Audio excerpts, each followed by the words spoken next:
नमस्कार। आप सभी का स्वागत है आपके YouTube channel Hindi class by Seema Chauhan.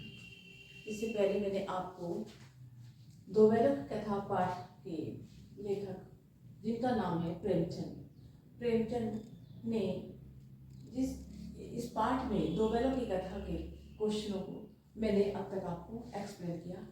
आगे के प्रश्न हम आपको समझाने जा रहे हैं, तो चलिए आगे के प्रश्न समझिए। नेक्स्ट क्वेश्चन है आपका, हीरा और मोती ने शोषण के खिलाफ आवाज उठाई, उसके लिए प्रताड़ना भी सही, उसके लिए कष्ट भी सही। हीरा मोती की इस प्रतिक्रिया पर तर्क सहित अपने विचार प्रकट करें। आंसर है आप, हीरा और मोती को गया के घर से लेकर काजी होश तक शोषण का शिकार होना पड़ता है। वे शोषण का अपने तरीके से विरोध करते हैं, लेकिन हीरा और मोती अपने ही तरीके से शोषण का विरोध करते हैं। इसके परिणाम स्वरूप वे दोनों पीटे भी जाते हैं और अंततः वे काजी होश में बंद कर दिए जाते हैं। इस पर मेरा विचार है कि शोषण का विरोध करके उन्होंने बिल्कुल ठीक किया, क्योंकि कभी भी किसी भी इंसान को अपना शोषण नहीं होने देना चाहिए। यदि गलती है तो जरूर उसकी प्रताड़ना सहनी चाहिए। यदि तुम्हारी कोई गलती नहीं है और तुम सत्य के मार्ग पर चल रहे हो, तो सत्य के मार्ग पर चलते हुए तुम्हें किसी का शोषण सहना नहीं चाहिए। हमारे इस दो बैलों की कथा में बैलों के साथ अत्याचार किया जा रहा था और वो झूरी का साला गया उनके साथ शोषण करता था। तो दोनों बैलों को इस शोषण के खिलाफ आवाज उठानी पड़ी और दोनों ने अपने ही तरीके से शोषण का विरोध किया। शोषित रहकर घुट घुट कर जीने से तथा हर सांस के लिए दूसरों पर आश्रित रहने से अच्छा विरोध अच्छा ही है। इससे शोषक अपनी मनमर्जी नहीं कर पाते। यदि शोषण को तुम सहते रहोगे तो तुम्हारे साथ और अधिक शोषण किया जाता रह जाएगा। लेकिन अगर तुम शोषण के खिलाफ अपनी आवाज उठाओगे, आज नहीं तो कल, लेकिन तुम्हारी सफलता निश्चित है। तो हीरा और मोती अपने शोषण के खिलाफ आवाज उठाई और अंततः वे विजय प्राप्त कर गए। नेक्स्ट क्वेश्चन है आपका, क्या आपको लगता है कि यह कहानी आजादी की लड़ाई की ओर संकेत करती है? तो आंसर है, यह कहानी अप्रत्यक्ष रूप से आजादी के आंदोलन से जुड़ी है। ये दो बैल सच्चे भारतीय हैं। ये दोनों बैल क्रांतिकारी हैं और जिनमें एक गांधी जी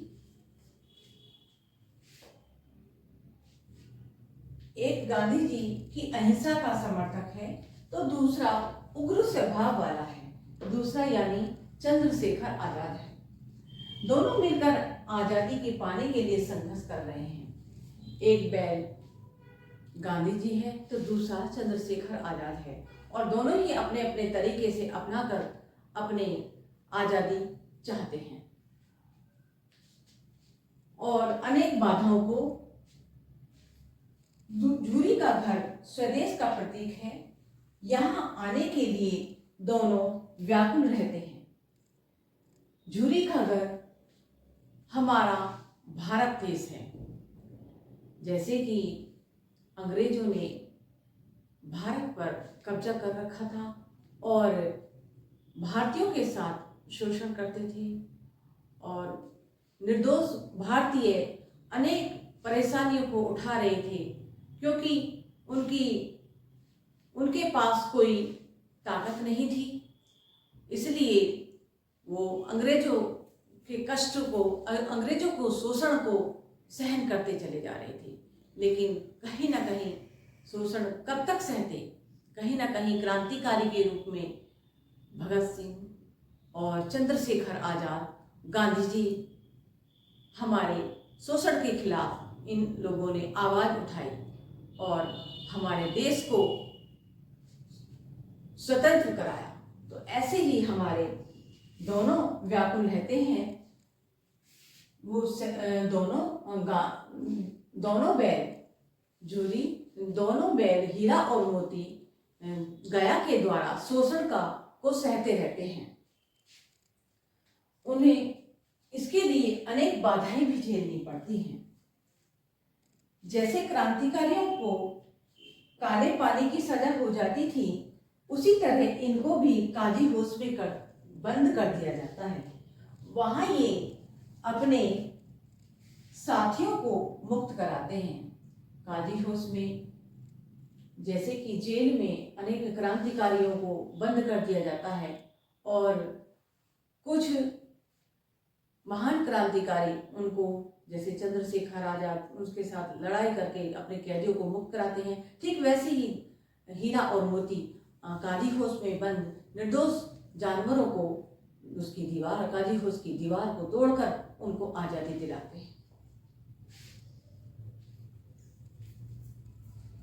दोनों को मारने के लिए बधिक के हाथों बेच दिया जाता है, परंतु अंततः वे झुरी के घर अर्थात स्वदेश वापस ही आ जाते हैं। इस प्रकार निसंदेह यह कहानी आजादी की लड़ाई की ओर संकेत करती है। जिस प्रकार क्रांतिकारी नेता शोषण को सहते सहते अपने शोषण के विरुद्ध आवाज उठाते हैं और संघर्ष करते हैं, फिर अंग्रेजों को भी प्रताड़ना देनी शुरू कर देते हैं और अंततः अपने प्रयास में सफल हो जाते हैं और हमारा भारत देश आजाद हो जाता है। ठीक उसी तरह दो बैलों की कथा में ये दोनों बैल गया का शोषण सहते हैं, काजी होश में भी शोषण सहते हैं और शोषण के खिलाफ संघर्ष करते रहते हैं और संघर्ष करते करते एक दिन वो आजादी को प्राप्त करते हैं और अपने भारत देश यानी झूरी, अपने स्वामी झूरी के घर वापस आ जाते हैं और अपने सफलता को प्राप्त करते हैं। तो निसंदेह ये कहानी आजादी की लड़ाई की ओर संकेत करती है।